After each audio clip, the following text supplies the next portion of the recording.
Bonjour. Aujourd'hui, ce que je vous propose, c'est pas une séance de tir, mais c'est plutôt le chevalet de tir, ce trépied qui me permet de me caler bien sur le pas de tir. Et évidemment, je ne tire jamais ni dans mon atelier ni chez moi à la carabine. Et cet accessoire est utile pour justement bien se caler dans une position confortable, ce qui n'est pas le cas du tout ici. À cause de cet accessoire, ce chevalet qui n'est pas dimensionné, je suis plutôt grand.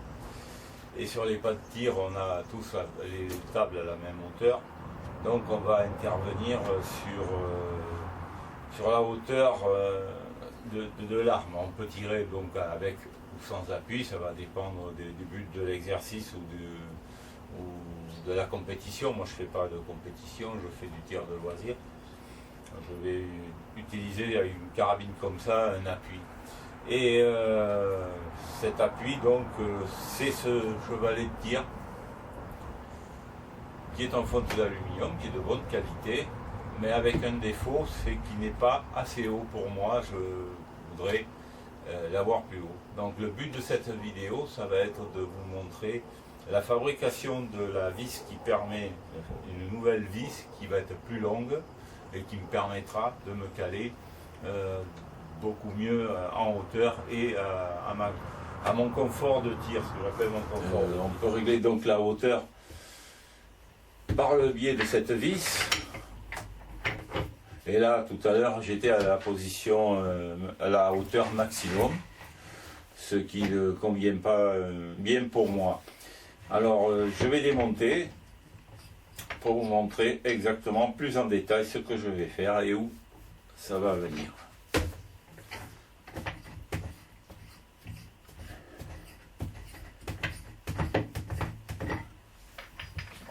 Voilà, c'est cette pièce-là qu'il va falloir que je fasse. Cette pièce-là, qui est composée essentiellement d'une vis, en fait,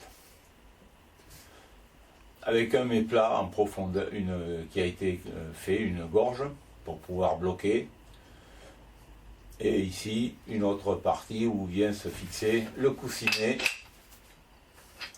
Donc, les centimètres qui me manquent, je vais les rajouter en longueur sur cette vis. C'est pas une pièce extraordinaire à faire et à montrer, à tourner en vidéo. Mais bon, j'en ai fait bien d'autres avec mon tour, des pièces que j'ai pas filmées, puisque c'est assez répétitif, comme je l'ai dit dans une des vidéos que j'ai postées, notamment sur mon retour. Mais par contre là, ça va être intéressant parce que souvent on me pose des questions sur le matériel que j'ai, sur les machines. Et de ce tour, je n'ai pas montré énormément de choses et je n'ai jamais montré le filetage sur ce tour. Donc ce que je vous propose de voir, ça va être justement l'utilisation de ce tour dans le domaine du filetage. Vous le verrez, c'est un tour qui est plus perfectionné que ce que j'ai eu jusqu'à présent, c'est mon 3e tour. Et celui-là est classé dans une catégorie, on va dire, un petit peu plus professionnelle. Il bénéficie d'un appareil à retomber dans les pas, ce qui est assez commode pour le filetage. Et d'autres petits avantages, je vous propose, dans un premier temps, avant de voir la réalisation de la pièce proprement dite, de faire connaissance avec ce tour, en particulier dans le domaine du filetage. Nous voici donc devant la façade, le tableau de commande du tour. Vous pouvez voir ici donc sur le bas de ce tableau plusieurs boutons qui vont me permettre de sélectionner le mode d'utilisation du tour, en fait, hein, soit pour des filetages, soit pour des allégeages, pour le tournage de pièces. Sur ce bouton en particulier, que l'on voit ici, vous pouvez voir une position S, une position M. Ça, c'est ce qui va me permettre de sélectionner soit la barre de chariotage, soit la vis mère pour pouvoir faire les filetages. Bon, sur cette machine, sur les plus petits tours, on a souvent juste la vis mère, et c'est avec ça que l'on va faire d'une part les avances transversales ou également les filetages. Sur cette machine-là, comme sur d'autres tours, sur les tours professionnels, en général, on a une barre de chariotage. Cette barre de chariotage, vous l'avez donc ici. Et la vis mère, elle est ici. Tel que c'est sélectionné là, si je démarre le tour, vous allez voir, c'est la barre de chariotage qui va tourner. La voici.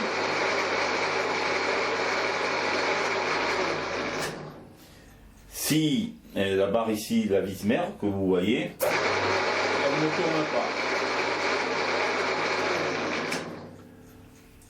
Si je sélectionne maintenant pour les filetages, je mets mon levier dans cette position-là, M, et je vais avoir effectivement la vis mère qui va tourner. La barre de chariotage est immobile, elle ne tourne pas.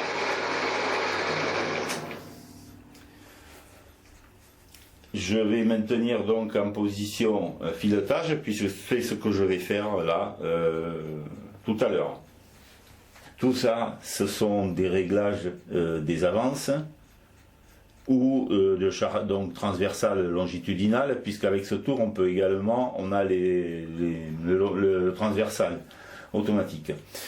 Et voilà, donc tout ça, c'est en fait la boîte de vitesse et les boîtes d'avance et les boîtes de filetage qui sont commandées par là.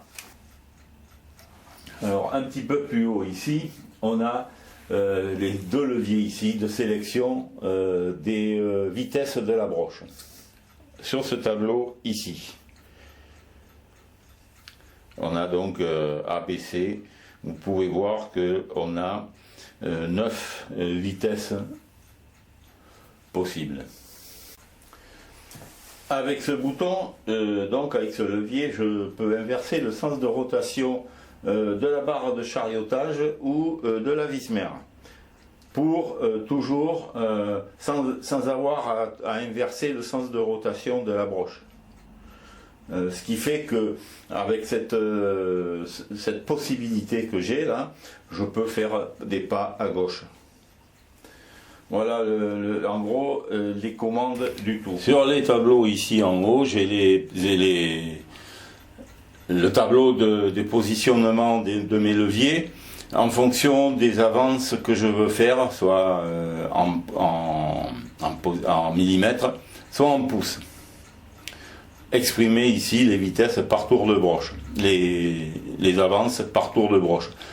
Sur le tableau, j'ai également donc l'indication des avances transversales ou longitudinales. On va passer plutôt sur le filetage puisque c'est ce qui nous intéresse. Pour le filetage également, j'ai en pouces et les filets en pouces et en pas métriques. Ce qui va nous intéresser à nous maintenant, c'est ici le pas métrique, les filets en pas métriques. Alors j'ai choisi un pas de 2,5. Le 2,5 dans le tableau ici des filets à pas métriques, je l'ai ici. Et comme vous pouvez voir sur ce tableau, ici à gauche, tout à fait à gauche, vous avez des pignons qui sont figurés.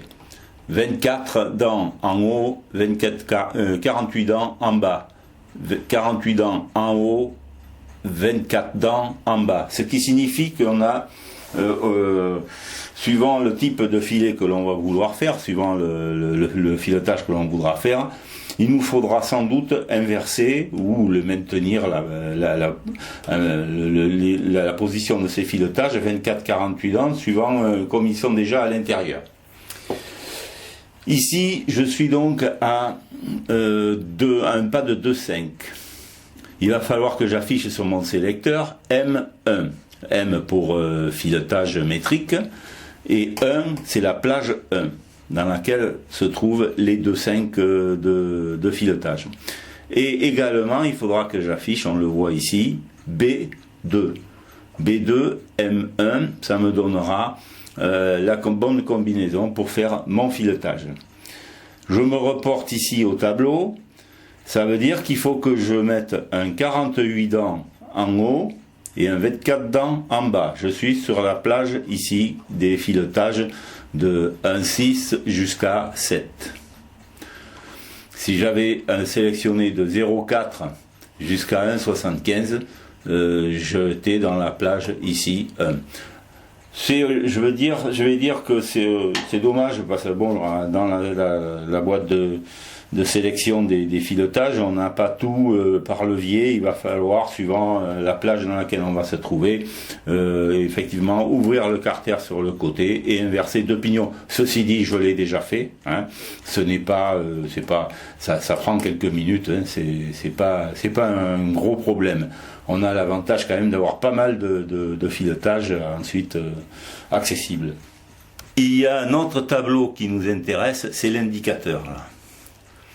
Alors, c'est quoi cet indicateur? L'indicateur, cet appareil ce tour est doté d'un appareil à retomber dans les pas.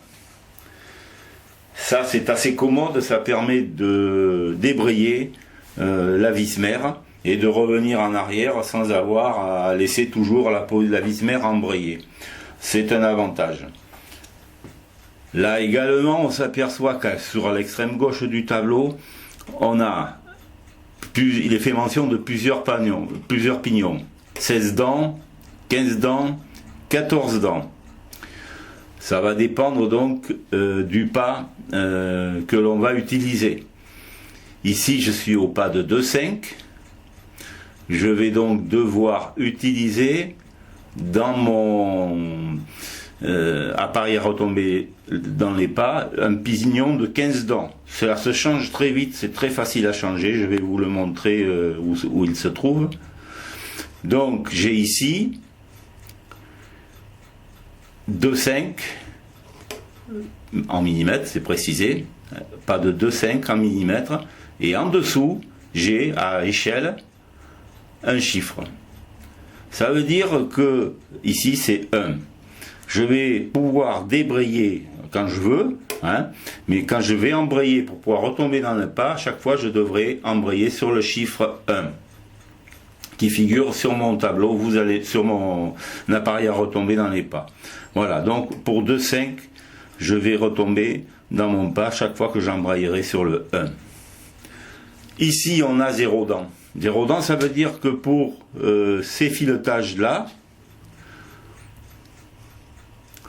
de 0,5, 0,6, 0,75, 1, 1,5, 3, il n'y a pas on peut débrayer à n'importe quel moment, il n'y a pas besoin d'utiliser l'appareil à retomber dans les pas, on est dans un multiple de la vis mère. Ou un sous-multiple. Voilà, donc ici, pas besoin d'utiliser l'appareil à retomber dans les pas. Donc ici, nous avons ici le 48 dents, ici le 24 dents. C'est la position qui est sélectionnée pour le 2,5. Si j'avais été dans une autre configuration, l'autre plage de filetage, ça, il aurait fallu que je prenne ce pignon là, que je le mette là, et l'autre en bas, voilà. C'est, on va dire, la seule manipulation à faire concernant ces fameuses plages de filetage. Ça se fait relativement rapidement. Bon, il y a le seul petit ennui, c'est que c'est une lyre. Ici, il faut la bien régler pour pouvoir obtenir le jeu correct. Voilà, mais en fait, ça se fait avec un peu d'habitude. Il n'y a pas de problème. Voici donc l'appareil à retomber dans les pas. C'est ici. C'est ce petit appareil avec ce cadran. Vous avez ici le levier qui va me permettre d'embrayer ou de débrayer. C'est tout ce que j'ai besoin pour utiliser ça. Alors je vais vous montrer dessous. Là il est en position évidemment débrayé cet appareil. Vous avez ici un pignon. Et c'est ce fameux pignon qu'il faut changer suivant les indications du tableau de filetage, en fonction du filetage que vous voulez utiliser. Vous utilisez une clé comme ça, vous dévissez, vous mettez votre pignon, il y a 3 pignons différents. Et pour l'embrayer, eh ben, il suffit de le pousser contre la vis mère et de verrouiller. Et vous allez voir que là, maintenant, je tourne la manivelle, le tableau tourne. Je vais vous montrer maintenant pour les filetages. Je vais faire tourner ma broche. Là, je suis en position, vous pouvez le voir, c'est débrayé. Quand je vais vouloir embrayer, je dois le faire lorsque je serai sur le chiffre 1.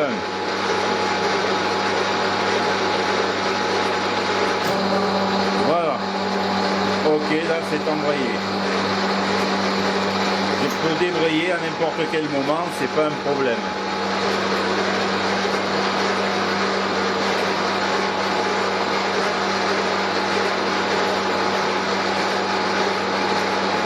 Je vais embrayer au chiffre 1.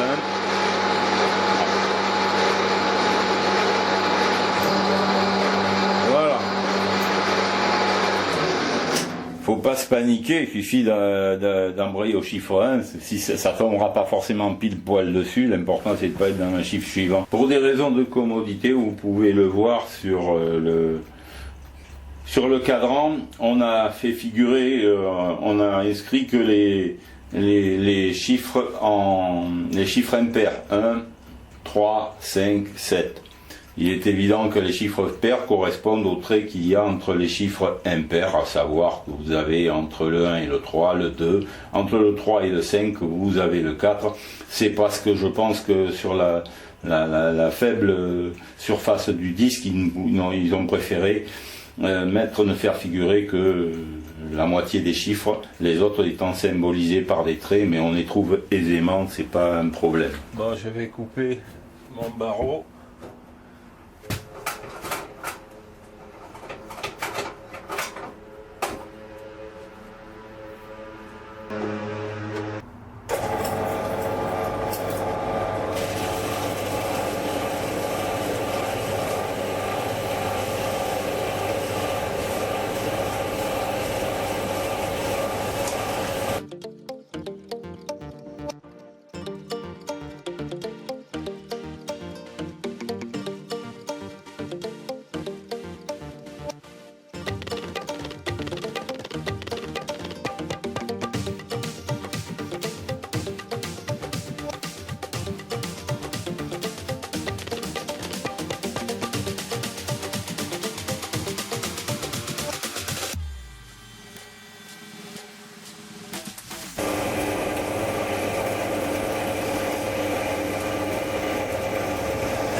Voici maintenant ce que je vais faire. Je vais d'abord commencer par faire ici cet épaulement ici qui va faire 35 mm. Voilà.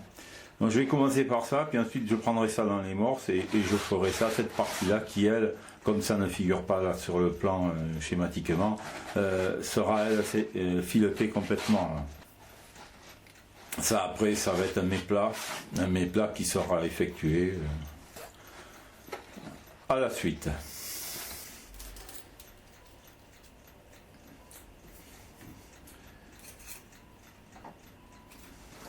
Je vais marquer un peu.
« 21/8, je laisse comme ça.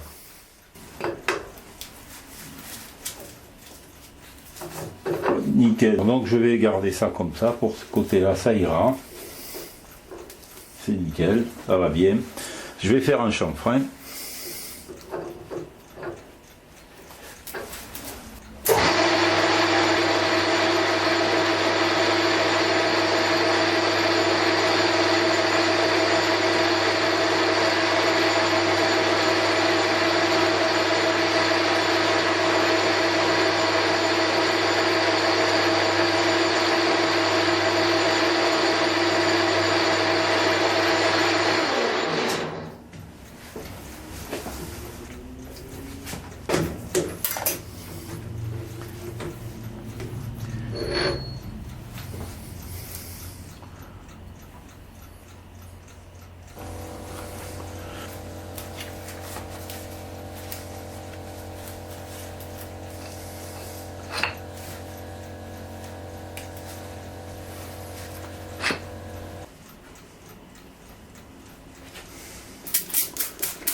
Allez.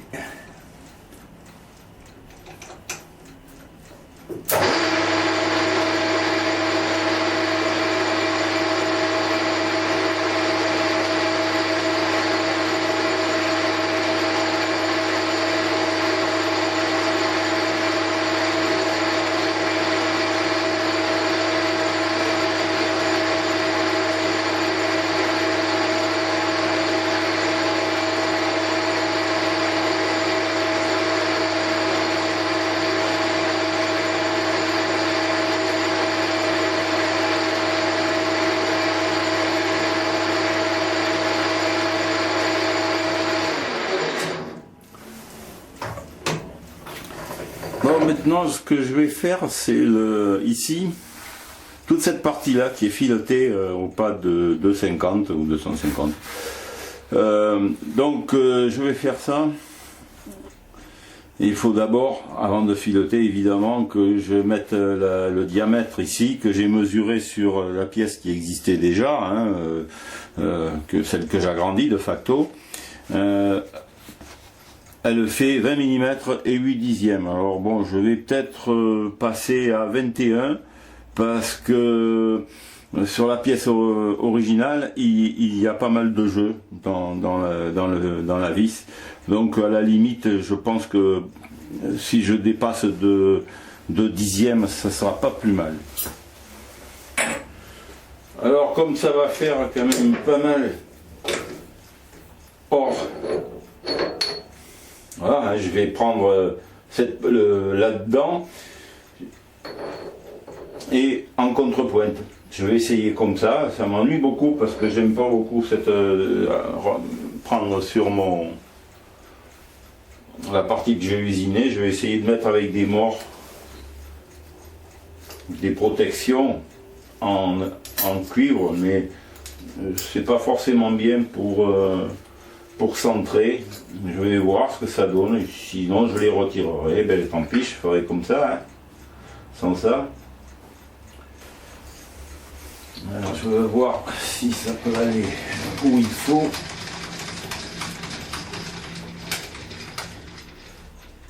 Ouais. C'est bon. Toujours vérifier. Ouais.